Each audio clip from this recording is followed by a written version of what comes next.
He didn't start with a factory, or investors, or even a plan. He started with a car and a few pairs of shoes. But what he built next turned into a billion-dollar brand that would change youth culture forever. This is the story of how Paul Van Doren turned a simple idea into one of the most iconic footwear brands in the world. Vans. Paul Van Doren was born in 1930 in Boston, Massachusetts, during the harsh years of the Great Depression. Life was not easy. His mother worked tirelessly as a seamstress, while his father chased inventions that rarely succeeded. Growing up in that environment, Paul learned two things early. Survival required hard work, and success demanded persistence. He wasn't drawn to school. In fact, he dropped out at a young age, choosing instead to learn through experience. At just 14, he got his first real opportunity when he joined a shoe company called Randy's as an apprentice. It wasn't glamorous work. He started at the bottom repairing shoes, learning materials, understanding how soles were attached and fabric stitched. But Paul paid attention. He didn't just learn how to make shoes, he studied how the business worked. Over time, he climbed the ranks, eventually becoming one of the company's top executives.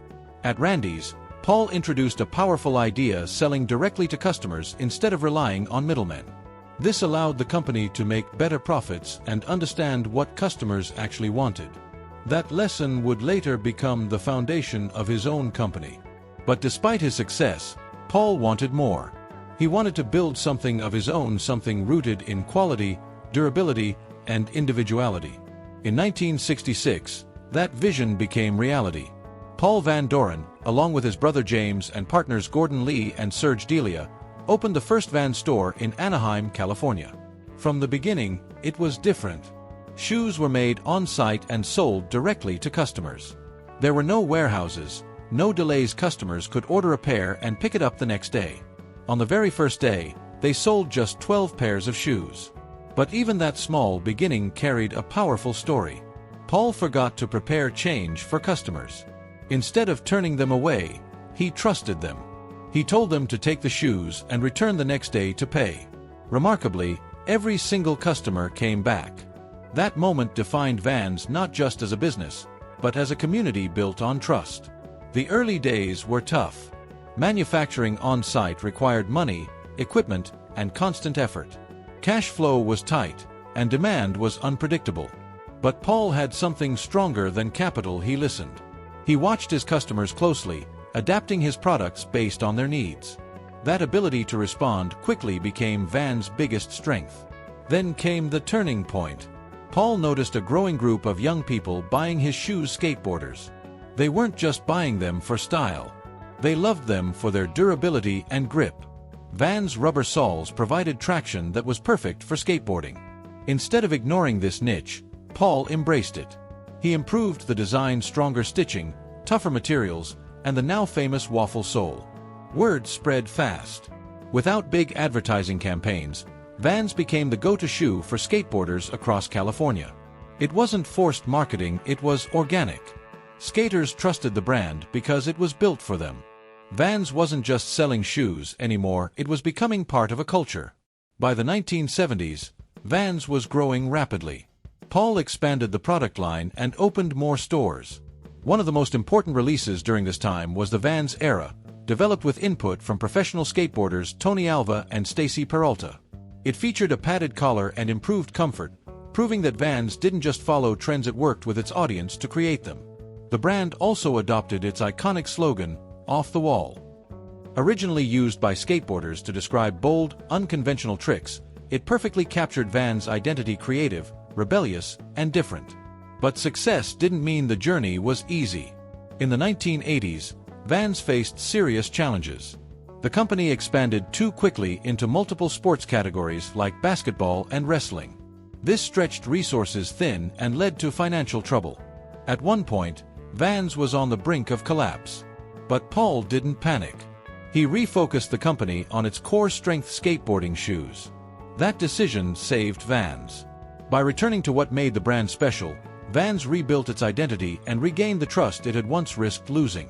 Instead of trying to be everything for everyone, the company refocused on its roots: skateboarding, authenticity, and community. At the same time, a powerful cultural wave was forming. The punk rock scene was rising, bringing with it a raw, rebellious energy that rejected tradition and celebrated individuality. Music, skateboarding, and street fashion began to merge into one unified lifestyle, and Vans found itself right at the center of it. Its shoes weren't just worn, they were lived in. They became symbols of self-expression for a generation that wanted to stand out, not fit in. As the 1990s arrived, Vans entered a new era of growth and reinvention. In 1991, the company went public, unlocking new capital that allowed it to expand beyond its original markets. But the real turning point came in 1995 with the launch of the Vans Warped Tour. This traveling festival was more than just a series of concerts, it was a cultural movement. Combining music, skateboarding, and youth culture into one explosive experience, the Warped Tour gave Vans a direct connection to its audience. Fans didn't just buy the brand, they experienced it. It transformed Vans from a product into a lifestyle, one deeply embedded in creativity, freedom, and rebellion. As the years passed, Vans continued to expand its reach across the globe. New stores opened throughout Europe, Asia, and Latin America, introducing the brand to entirely new audiences. At the same time, Vans began collaborating with artists, designers, and musicians, injecting fresh energy into its products. Limited edition releases created excitement and exclusivity, while still staying true to the brand's identity. This balance between innovation and authenticity became one of Vans' greatest strengths. It allowed the company to grow without losing the essence that made it unique in the first place. By the early 2000s, Vans had evolved into far more than a shoe company. It had become a cultural icon. Its influence extended beyond skate parks and into mainstream fashion, music, and art. The product line expanded significantly, including apparel, backpacks, hats, and accessories. Customers could now fully embrace the Vans lifestyle, not just through footwear but through an entire identity. Yet, despite this expansion, Vans remained deeply connected to its origins. It continued to sponsor skateboarding events, support athletes, and invest in the communities that helped build the brand. In an industry where many companies lost their authenticity as they grew, Vans stood out for staying true to its roots. Financially, the company experienced remarkable success. By 2023, Vans was generating over $4 billion in annual revenue, making it one of the most valuable brands under its parent company, VF Corporation. Its presence spanned more than 100 countries, and its products were recognized worldwide. But the real impact of Vans went far beyond numbers. It helped shape youth culture, influence fashion trends, and create a sense of belonging for millions of people. It became a brand that people didn't just wear, they identified with.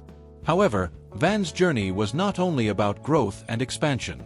As the world changed, the company began focusing on something equally important: responsibility.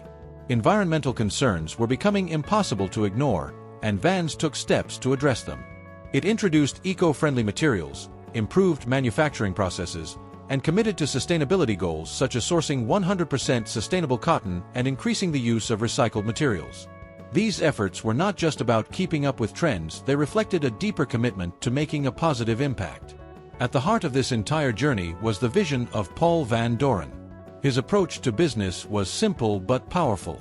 He believed that success came from understanding people, solving real problems, and staying true to what made a brand unique.